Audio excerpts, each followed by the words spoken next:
We're back. Another edition of Kevin's Corner. Kevin's Corner. That was the old name of it. Colts Corner with myself. Kevin Bowen, Eddie Garrison. I guess I fumbled that like the Colts turned it over quite a few times. Stop, rewind, and do that over, KB. We are back. It is Colts Corner with myself, Kevin Bowen, recapping a Monday pod, Eddie Garrison, that we have not had to do many times at all here this season. Colts lose 27-20 yesterday in Pittsburgh. Now 7-2 on the season. They will be in Berlin coming up. Not traveling until Thursday night. They'll do the melatonin 8 o'clock flight thing coming up on Thursday. I think that's kind of how teams have shifted the international thought there of keep the week as normal as possible, walk through it up on a Friday, and then go and play the game. And then it's time for the bye week. I would say a little, healthy tension would be the way I would describe this week after yesterday's performance that we probably could simply boil down to 6 turnovers. Yep. That's about where, you lose the game at, right? I think we should just stop the pod right there. Yeah, there we go. That's it. Thanks for listening. We'll be back on Wednesday. All right. Hopefully talking about a Colts trade. All right, man. Let's go get some beers. Call it a day. There's so much of yesterday that you would have told me I would have said Colts route. Obviously outgained them by more than, I think it was 140 yards. You're 5 of 5 on 4th down. I mean, how many times do you see that for a team? DK Metcalf, 2 catches for 6 yards. Jaylen Warren, under 2 yards per carry. And yet, everything changes on TJ Watt's strip sack. And I'll say that probably 5 different times in this podcast. But Eddie, you know me. You know I believe in game flow. Everything changed on that play by Watt. Everything. You had the 13-play touchdown drive. You had recovered with the sudden change stop after the Josh Downs muff punt. Pittsburgh at that point had ran 10 offensive plays with 0 first downs. Mm-hmm. And you had kind of started to break them a little bit with the fake punt. And I think if you turn that fake punt into 10-0, especially 14-0, it might have been over.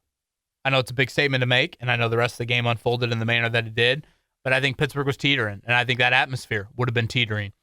And when Watt makes a play that will have him in Canton, Ohio one day, the whole game just avalanched really from there in the opposite direction. I never felt like Daniel Jones was comfortable the rest of the game. And if you want to lay the root of the loss at one position group, I label it at the offensive line. And I say that not only from a pass protection standpoint, but also a run game standpoint. So a lot to get to on today's pod, but just overall, Eddie, wanted to start there. Let's dive into what you did not like because this Can is I go one more? Yeah. A couple stats to throw at you. 2-23 now, the Colts as a franchise when they have 6 turnovers. Do you recall, and how old are you, Eddie? 27. So you were still fairly young. Do you recall a Sunday night football game in 2007, Colts-Chargers, when Peyton Manning threw 6 interceptions? I might have been in the infancy of my Colts fandom, but I kind of slightly remember it. Adam Vinatieri missed a 29-yard field goal that likely would have won the game for the Colts. They actually got it back one more time. Manning threw a 6th INT. That's the last time they've had 6 turnovers. I looked it up since 2000, the entire NFL, 5-92-1. NFL teams are when they commit 6 turnovers. I'm actually shocked they've won 5 games, that there's 5 wins in there. So, I think big picture is kind of where I'm at before we get into what I didn't like, what I liked. When you're 7-1, you've earned benefit of the doubt. Mm-hmm. You've created that for your team. One game does not define you. Honestly, the Colts are probably due for a little bit of, fumble luck going against their way. Yeah. The tip pass, the other team picks off this time. A lot of balls batted at the line of scrimmage, I thought, from Daniel Jones. Yeah. But I will say this. These types of teams, these types of atmospheres, you're probably more likely to see now moving forward. I mean, once you get through Germany, look at the first few games after the bye week. At Kansas City, home to Houston, at Jacksonville, at Seattle. Again, these types of, have we seen Jacksonville's front get after the Colts before? No. Did you see Seattle's front last night to Jane Daniels? Oh, boy. So, I mean. Hopefully he's okay. Right. And I didn't mean it, from an injury standpoint, but, I mean, he was getting hit. Yeah, actually, I had Matty Bowen saying, I feel bad for him. He was getting hit so much there. So, I think I'm right here, Eddie. And not every team has this blueprint. But when you have faced, let's call the Rams this team, let's call the Broncos this team, let's call the Chargers this team, and probably the Steelers. Those are the 4 playoff teams you faced so far. You controlled the Chargers game. The Steelers controlled you. Okay, let's put those 2 to the side. Rams, coin flip either way. Broncos, coin flip either way. Those 4 games, easily could have gone, yeah, obviously you're 2-2 in them. Mm-hmm. Again, these are the types of teams and the types of atmospheres, yesterday being the first, I think, true road atmosphere you faced, that you're going to see. So, when you're facing teams that, can get home with 4, 5, commit to the run, take away the first and second reads, easier said than done. On the road against a veteran quarterback that's protecting the football, how do you handle it? Those, I think, are some of the questions facing the Colts here moving forward. But I largely chalk it up to 6 turnovers is pretty fluky. Let's start with what you did not like, since it was a loss. We can't start with what you did like. Starting up front with the offensive line, KB, they just felt like they were in mud the entire game. They didn't really get much push up front, especially early in the run game. And then in the pass game, they just couldn't give Daniel Jones enough time, really, to get the ball downfield. I'm glad you started with mentioning the push in the run game. That's where I'm going to boil it down to. Eddie, I heard a lot of the, hey, they didn't commit to Taylor enough, blah, blah, blah. I would disagree with that. I think they largely did what they've done. It is a throw to score, run to win. Taylor had 8 carries in the first half. His long carry was 6 yards.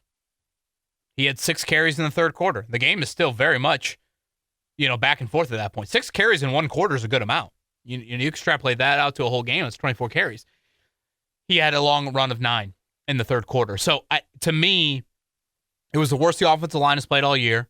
And I think what's disappointing about the overall unit's performance, Eddie, is it was a healthy group. You had your 11 starters healthy. Pittsburgh is trading for Kyle Duggar midweek, and then he's starting in the game. They're moving Jalen Ramsey to safety. They were kind of in shambles defensively. So I just think so much of the root of yesterday, the turnovers, the play of Daniel Jones, Jonathan Taylor's quiet day, so much of that points back to the offensive line. And again, I'll go back to the Watt play. I mean, that play just changed the game. I felt like a lot of Pittsburgh's playmaking too, Eddie, occurred in good down and distance situations for the Colts, which was kind of odd. Like the 1st and 10 was where Watt made the play. I want to say the Peyton Wilson tip to Jack Sawyer was a 2nd and 1.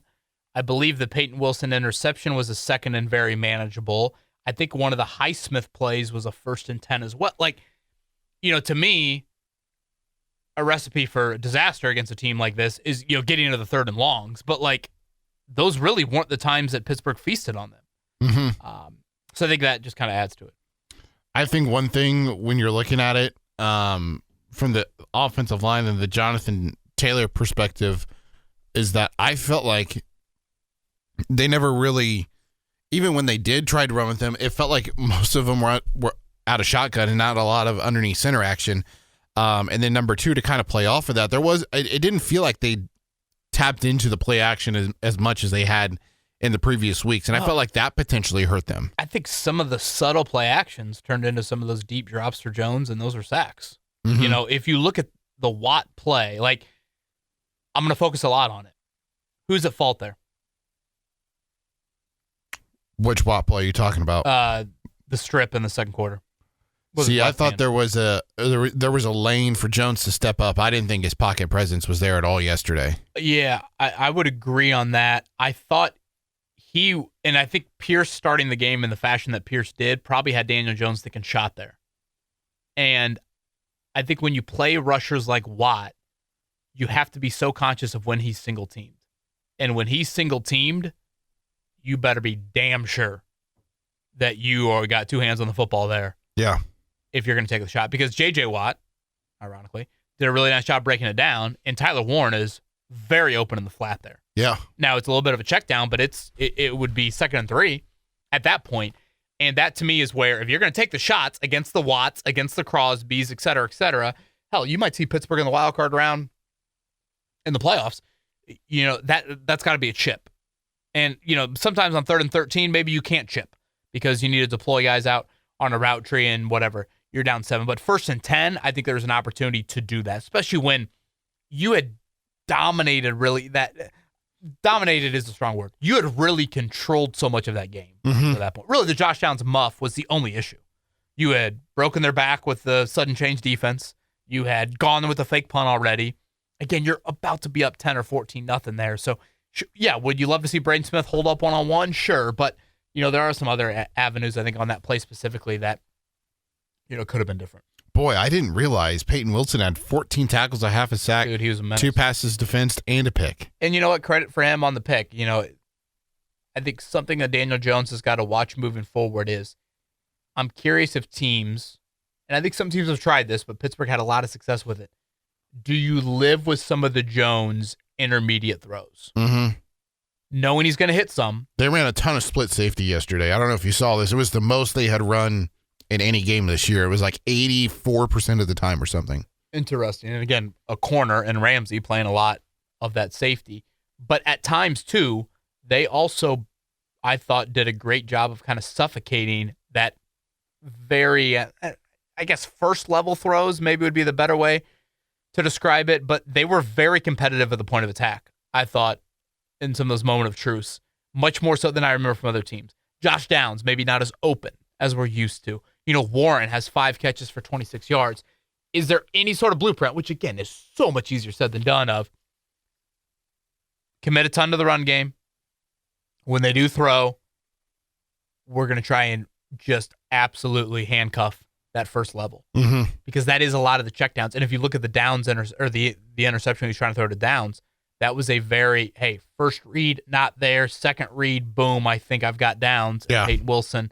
Jonathan Taylor hadn't gotten out on his route tree enough, and Wilson makes that play. I want to correct myself, KB. It was 84% of the snaps for Ramsey at safety yesterday. Split safety utilization per Next Gen Stats was 46.4% of the dropbacks for the Colts. That is the most this season for the Pittsburgh Steelers defense. They had entered the week with the second lowest split safety usage in the NFL at 28.2% per dropback. So a little wrinkle for the team that we're not used to doing a lot of that. So, again, these are some of the, Steve Spagnuolo coming up, Mike McDonald coming up. Again, Jacksonville's rush. I mean, they still got some of those guys there that have been there for the past couple of those games. Hines Allen had a solid game yesterday. Jacksonville, I don't know if people watched the end of that game. That was a huge 2-point conversion. Oh, yeah. I mean, they're a game back in the loss column. Yeah. I mean, as wild as that sounds, they are a game back in the loss column. Now, I'm not holding my breath that they're going to stay there, but standings-wise, they are right there. Something else I'd like to throw in here in terms of what we did not like, unless you have more to add on the turnovers. No, we can. Well, I mean, I guess just Jones in general. Again, when you can kind of muddy some things and put a little bit more on his plate, what happens? Yeah. I think that's just kind of a bigger picture question. Again, this is all about tiering quarterbacks. Jones has been so good for so much of this season. But, getting to those other tiers, you kind of have to check, multiple boxes there. So just things to watch. And it was something that you and I both talked about on the pod Wednesday. It was like, on paper, this defense should be playing a lot better than what it had been playing statistically going into the game yesterday on Sunday. But it just felt like they kind of, quote unquote, got back to the basics a little bit yesterday is what Pittsburgh did. And that resulted in them playing like the defense that, people are accustomed to seeing. My brain is fried. What else did I tell you I didn't like? Nothing else in terms of what you put on there. Something I wanted to throw in because this is something that I think it is worth monitoring going forward. Just when you look at the upcoming schedule, I think opposing tight ends are starting to have their way a little bit with the Colts, and it's something that we haven't necessarily talked about as much. You look at Darnell Washington, 4 for 43, Pat Freiermuth, 3 for 27 and a touchdown, Jonnu Smith, 3 for 25, and then if you go back to even just most recently with, Los Angeles, Gadsden had over 100 yards, Trey McBride had a really solid game. If it weren't for Vegas not having Michael Mayer or Brock Bowers, who we don't really know what those numbers look like. Right. Denver and Miami don't really, and Tennessee and Los Angeles at that point of the year when you faced all those teams, hadn't really utilized their tight end a ton. Yeah, definitely some good points. So yeah, I think a lot of it again gets back to kind of what I definitely said on last week's podcast of one thing. Someone asked me last week, have the Colts passed all the tests? And my response was, so far, they've passed all the tests presented in front of them. Yeah. But some new tests do exist, different tests. And again, 5 of your next 6 are away from home. Just a little bit more of that. So that's the beauty of the NFL season and how it evolves and how it continually tests you. So I fully expect the Colts to respond quite well. Atlanta did get after the quarterback. I think not Judon, what's his name? Leonard Floyd, I did think got hurt in their win over New England, or in their loss to the Patriots. They did have 6 sacks. Yeah. Of Drake May. And I brought up the tight end just because you have Kyle Pitts coming up this weekend for the Falcons after the bye week. Travis Kelce, Dalton Schultz is still a solid tight end for the Houston Texans. Jacksonville, will be interesting to see what their tight end status looks like. I forget their starter that's currently hurt. And then Seattle, they used Elijah Arroyo and former IU and Michigan Wolverine tight end. What's his first name? Barner. AJ Barner, thank you. And then George Kittle, obviously. And Jacksonville and Houston to round out the year. So I just thought it was worth monitoring. Anything else in this category you want to add before we shift into what you did like? Let me just throw in a quick comment on Jones. Again, I nothing to me too alarming there. It just seemed to be some route confusion late in the game. I mean, at that point, it's just a recipe for disaster. I thought he actually made some big-time throws early in that game. The 3rd and 11, I thought was a beautiful throw on that opening drive to Pierce there. But, how he responds, I think the root of all the issues yesterday offensively was the line. But, how does he kind of handle it? Because, again, I just felt like a little bit uneasiness. He had the fumble that they recovered at one point, Eddie, where I thought he kind of bailed on that pocket a little early. Again, you take away the first, you take away the second read, the pocket starts to collapse a little bit, and like he had Pittman's second level throw. Yeah. It's just like, okay, how much can he get through the full progression? I think will be something I'll be curious about moving forward. Let's shift to what you did like. Let's start with the 2 wideouts for the Colts. They were one of 6 teams going into Sunday that didn't have a 100-yard receiver. They exit Sunday now with 2 receivers over 100 yards. Alec Pierce was fantastic yesterday. 6 catches, 115 yards. Michael Pittman Jr.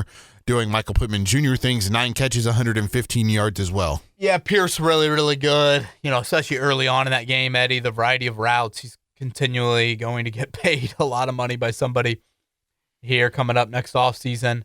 And I thought Michael Pittman Jr.'s toughness, he took the big hit from Ramsey there late. I thought a very nice day from both of them. Again, they did a good job taking away Warren, limiting downs as well. But I thought Pierce and Pittman, had some really nice catches. And, the Colts kind of always flirted with the, hey, we're an onside kick away. And those guys were obviously big parts of it. Yeah, and then defensively, I thought the 2 big players that you had to monitor, Jaylen Warren, DK Metcalf, they were never really involved for the Steelers. Jaylen Warren, 16 carries, 31 yards. He does find the end zone twice. And then DK Metcalf, 2 catches on 6 targets for 6 yards. Yeah, and shout out to Jalen Jones.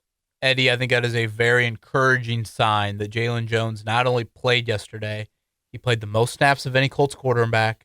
They asked him to do a lot of DK Metcalf stuff, and I know there's some cloud coverage that obviously helped the Colts too, but they were able to limit him to the level that they did. I know he had the turnover, or he had the penalty there late first half, but still, I view corner in that is a position where, it's possible when you've faced Kansas City after the bye, Eddie, you have Travarius Ward, Kenny Moore, and Jalen Jones as your starting 3 corners.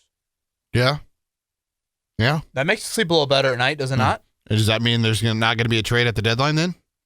Well, again, this is why I'm more team edge rusher than I am team cornerback. Yeah.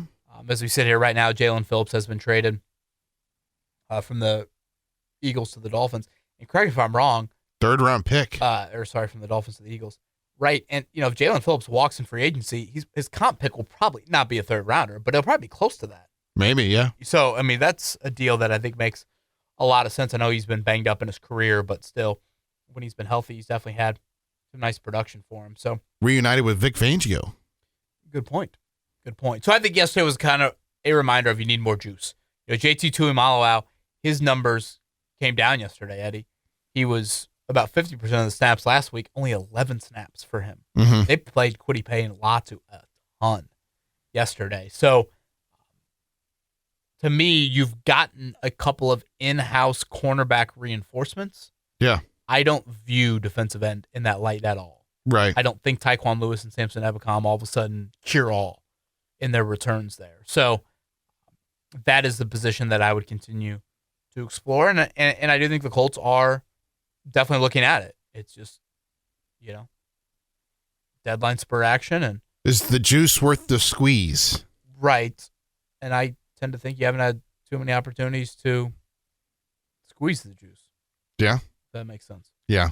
To kind of round things out here and what you liked, how about Laiatu yesterday, KB? Yeah. 2.5 sacks, 3 quarterback hits, second on the team in tackles with nice 6. Inside rush. Yeah. For one of those sacks there. And let's mention Kenny Moore. When they had the muff punt, that sudden change, what he was able to do in blowing up, what was it, the jet sweep, I think it was, to Metcalf at the end around. He did, and then going through Darnell Washington. Yeah. He's given up, 100 pounds? And more than 100, probably. Probably a foot or close to a foot there to make that play. And then he had the big punch out, late as well. Yeah.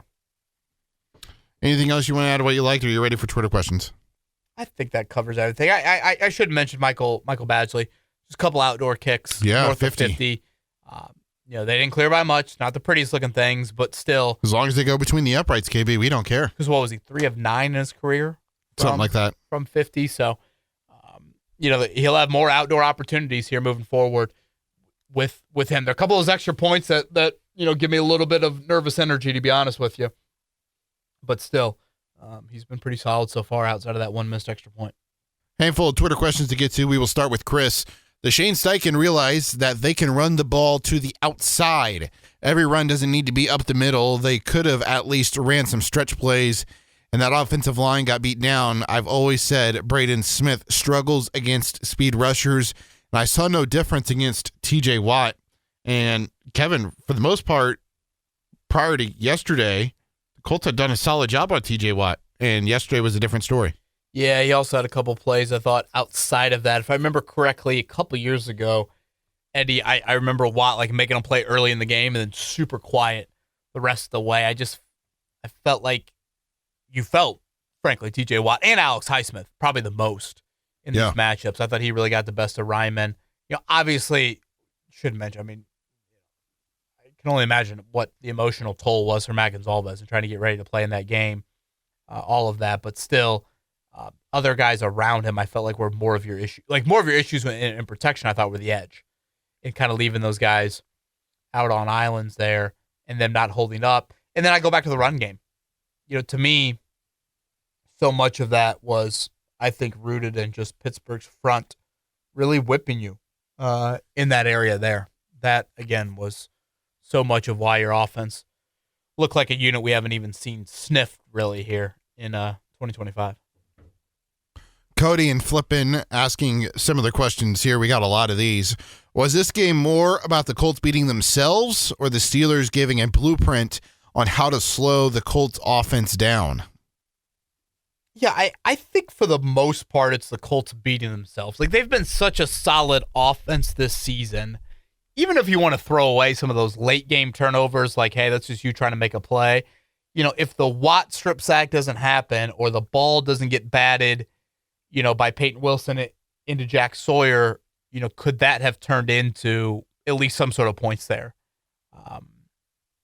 6 turnovers is obviously an absurd number. It's the first time the Colts have had it in 18 years. Now, is there a blueprint out there? There might be a rough sketch of it, but the executing of it, I think, is a different animal. A, can your front limit Jonathan Taylor? Let's start there. B, can you dial up effective 4- and 5-man rushes? When you think about it, let's go back to it. Pittsburgh, some of their best pass rush moments came on 1st and 10s. Yeah. Typically when you see, the big pass rush moments, they're on 3rd downs. They are 3rd and longs when you create those strip sacks. So there is a little bit of, okay, can you do both those things? Do you have a veteran quarterback that largely protects the football? I didn't think the Colts had many chances for a turnover yesterday. I didn't think Pittsburgh's offense was potent. But I didn't think the Colts had a lot of chances. Obviously, Bynum, has that, or Kenny Moore has that play late that Bynum recovers. And then just a little bit of playing away from home, which might not be an issue for you. in the playoffs. But to me, at Kansas City, Seattle, those are some teams on paper that can do what Pittsburgh did. Maybe Jacksonville. Maybe. And that's why I think Sunday's got a little bit of that heightened urgency. Mm-hmm. For some reason you were to lose Sunday, which I don't expect them to. Atlanta lost, I believe, both of their guards in the game. Oh, really? Chris Lindstrom, who's been a very good player. So, yeah, and you take out those guards with a immobile, small quarterback in Michael Penix, then I think that's advantage to Forrest Buckner, Grover Stewart, and company. But anyways, let's say, for example, Eddie, if you don't get this one on Sunday, that means now you've lost 2 in a row and come out of the bye week. It's, again, at Kansas City, home to Houston, at Seattle, at Jacksonville, at Seattle.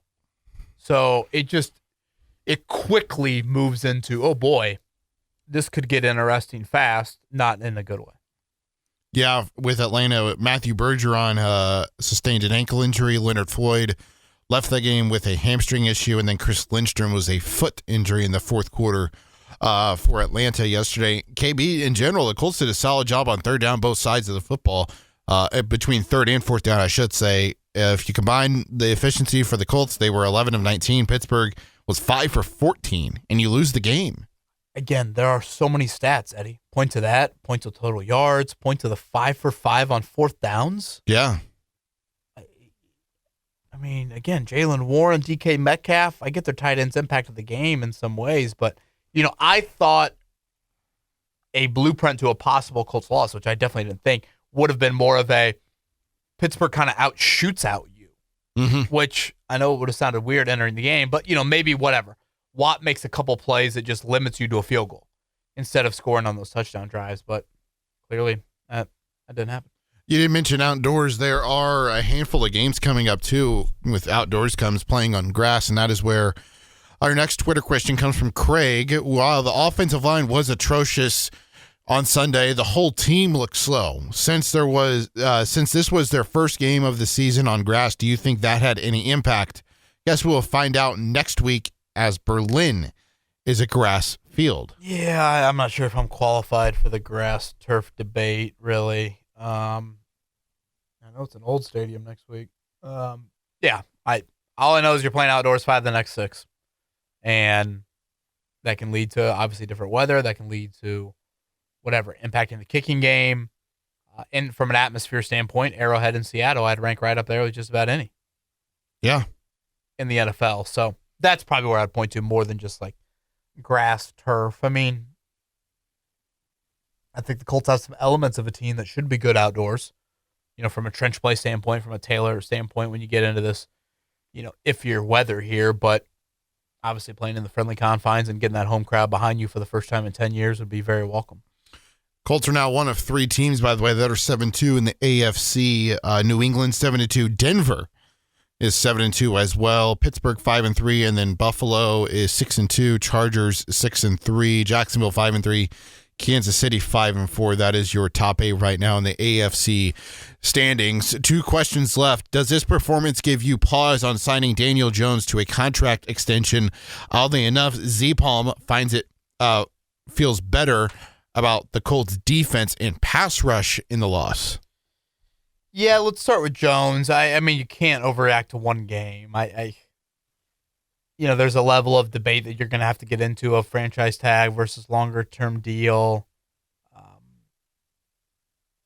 I wasn't a big fan of the INT to Peyton Wilson. It was a nice play by him, a little bit of ball security in the pocket. But I'm not going to all of a sudden just totally rip on Daniel Jones. I think so much of it was rooted into your play of your offensive line, and we'll see how the final 2 months unfold. Like, there's an element every year to this, Eddie. Tennessee and Jacksonville, probably good examples of it recently. When you get halfway through the season, there's a lot on tape. Does the rest of the league start to, catch up a little bit to you, or at least, see what you've seen here? By the way, I don't know if I have a great feel on Anthony Richardson coming back this year, if anyone cares. It sounded like that eye injury was horrific. He had to have surgery, right? Yeah, we know the surgery a couple weeks ago, and I think there's some dicey-ish moments early on in that process. So He's due to come off IR, I believe. I think him and Javarius Ward both got hurt in warm-ups, right? So they're both due to come back after the bye week, but Eligible.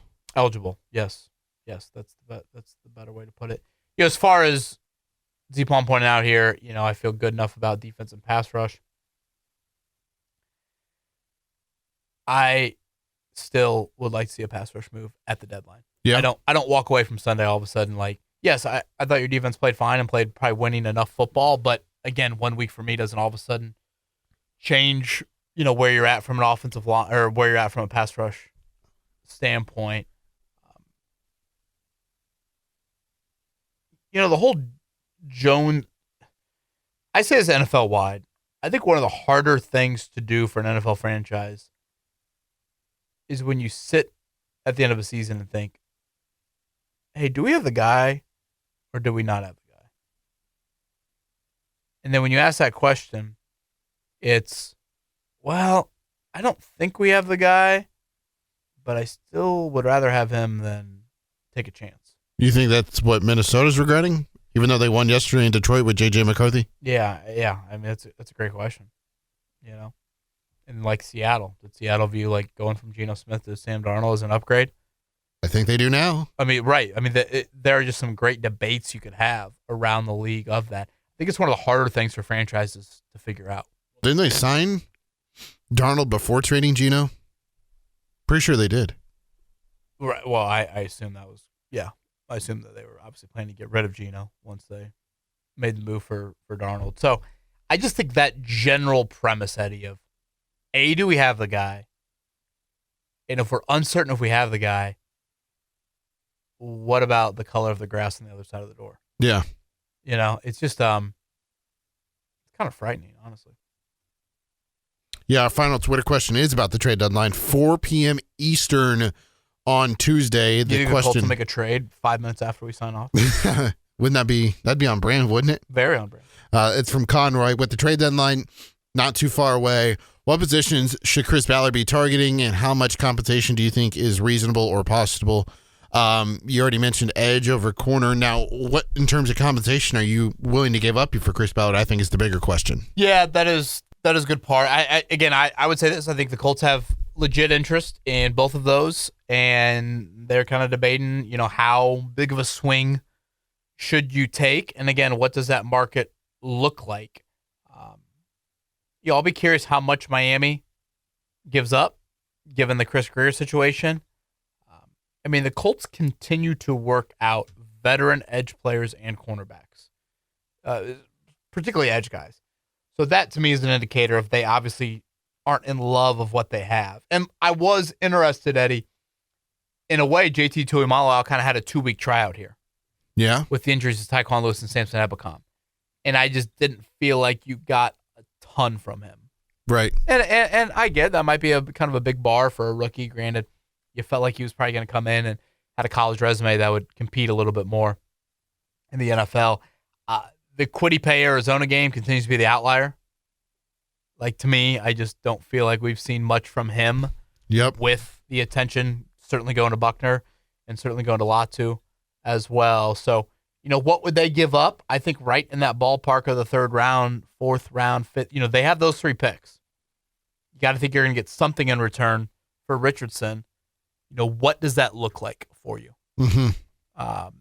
In those middle-ish rounds. And again, by no means am I don't know. Do you think Trey Hendrickson's all of a sudden on the table after their loss yesterday or no? It's Cincinnati. No. Yeah. He should be, but he won't be. And again, his injury status kind of complicates some things. So very, very interested to see how all of this is going to play out over the next 36 hours. We'll probably be back when, I don't know, Eddie, maybe if they make a deal like the Wednesday morning element, if we can kind of get in there. If not, we can stick with kind of our Wednesday afternoons. This sounds good to me. Are there any sneaky positions that they could be looking at? Yeah, that's that we haven't talked about. What's on your mind? Could they do like another Mekhi Blackman deal, where a guy's got some flexibility between safety and corner if one of the corners goes down, or maybe offensive line depth? Yeah, I mean, to me, the O-line depth, it's not like that's been exposed. I think they like Jalen Travis. and Dalton Tucker and Danny Pinter. I don't know. I'm glad you brought it up because I think it's a good talking point, but I don't necessarily go anywhere with that. Maybe the flex in the secondary, to your point. Linebacker? Is Jalen Carlos coming back anytime soon? I think he is, but I'm not positive.